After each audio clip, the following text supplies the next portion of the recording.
અમેરિકામાં કેટલાય ઇન્ડિયન પરિવારો માટે સવાલ હંમેશા રહે છે કે શું ગ્રીન કાર્ડ મળ્યા પછી કોઈ પોતાના માતા પિતાને અમેરિકા બોલાવી શકે ખરું? તો ઇમિગ્રેશન રૂલ્સ આ બાબતે ઘણા ક્લિયર અને સ્ટ્રિક્ટ છે.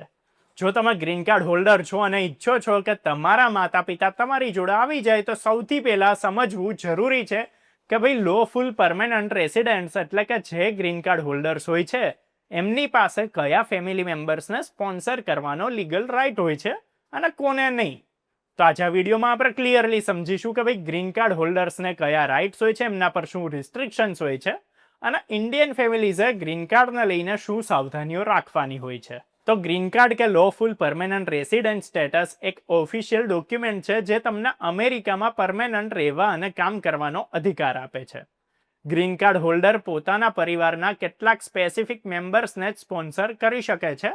યુએસમાં પ્રોપર્ટી ઓન કરી શકે છે, પબ્લિક સ્કૂલ્સ અને યુનિવર્સિટીઝમાં એડમિશન લઈ શકે છે અને ઇવેન્ચ્યુઅલી નેચરલાઇઝેશનના રૂલ્સ પણ પૂરા થવા પર યુએસ સિટીઝનશિપ માટે એપ્લાય કરી શકે છે. પણ લીગલ રૂલ્સ પ્રમાણે ગ્રીન કાર્ડ હોલ્ડર્સ પોતાના માતા પિતાને સ્પોન્સર નથી કરી શકતા. સ્પોન્સરશિપ માટે ખાલી કેટલાક જ ફેમિલી મેમ્બર્સ એલિજિબલ હોય છે, જેમ કે સ્પાઉસ અને અનમેરિડ ચિલ્ડ્રન. ઇન્ડિયન સ્ટુડન્ટ્સ કે જે પણ વર્કર્સ છે જે ગ્રીન કાર્ડ હોલ્ડર છે એ પોતાના માતા પિતા કે માટે ખાલી ટેમ્પરરી વિઝિટ ઓપ્શન્સ એક્સપ્લોર કરી શકે છે, જેમ કે B2 વિઝિટર વિઝા, એ વિઝા કે જે શોર્ટ ટર્મ વિઝિટ માટે જ હોય છે, જેમ કે ફેમિલી વિઝિટ, ટુરિઝમ કે પછી મેડિકલ ટ્રીટમેન્ટ.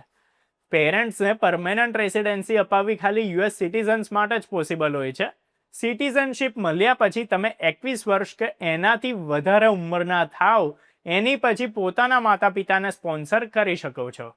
હવે યુએસ ઇમિગ્રેશન લોમાં માતા પિતા ઇમિડિયેટ રિલેટિવ કેટેગરીમાં આવે છે.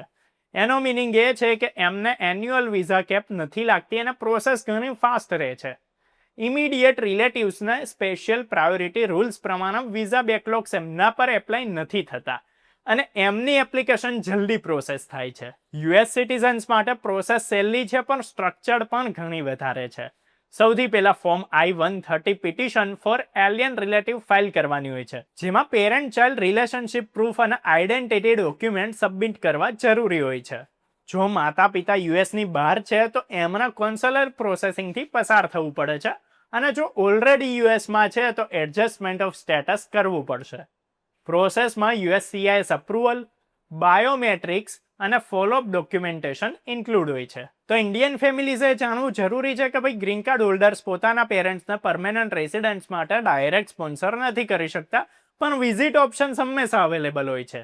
B2 વિઝામાં માતા પિતા પોતાના બાળકોને મળવા આવી શકે છે, ફેમિલી ઇવેન્ટ્સ અટેન્ડ કરી શકે છે કે પછી શોર્ટ ટર્મ ટ્રાવેલ કરી શકે છે. લીગલ કમ્પ્લાયન્સીસના લીધે આ વિઝા સ્ટ્રિક્ટલી ટેમ્પરરી હોય છે અને મિસયુઝથી ફ્યુચર ઇમિગ્રેશન પ્રોબ્લેમ્સ થઈ શકે છે.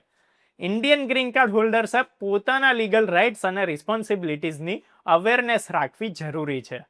અનઓથોરાઇઝ સ્પોન્સરશિપ કે પછી વર્ક ડોક્યુમેન્ટેશન એરર્સ કે પછી ઓવરસ્ટેસ જેવી મિસ્ટેક્સ એમના ફ્યુચર ઇમિગ્રેશન ઓપ્શન્સને અફેક્ટ કરી શકે છે.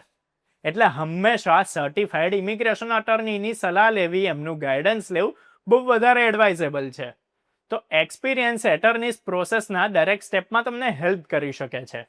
પેપરવર્ક સારી રીતે સાચી રીતે સબમિટ કરવાથી લઈને યુએસ લોના હિસાબથી કમ્પ્લાયન્સ ઇન્શ્યોર કરવા સુધી બધું થઈને ગ્રીન કાર્ડ હોલ્ડર્સે પોતાના પેરેન્ટ્સ માટે શોર્ટ ટર્મ વિઝિટ સિવાય પરમેનન્ટ રેસિડેન્સી માટે વેઇટ કરવી પડતી હોય છે.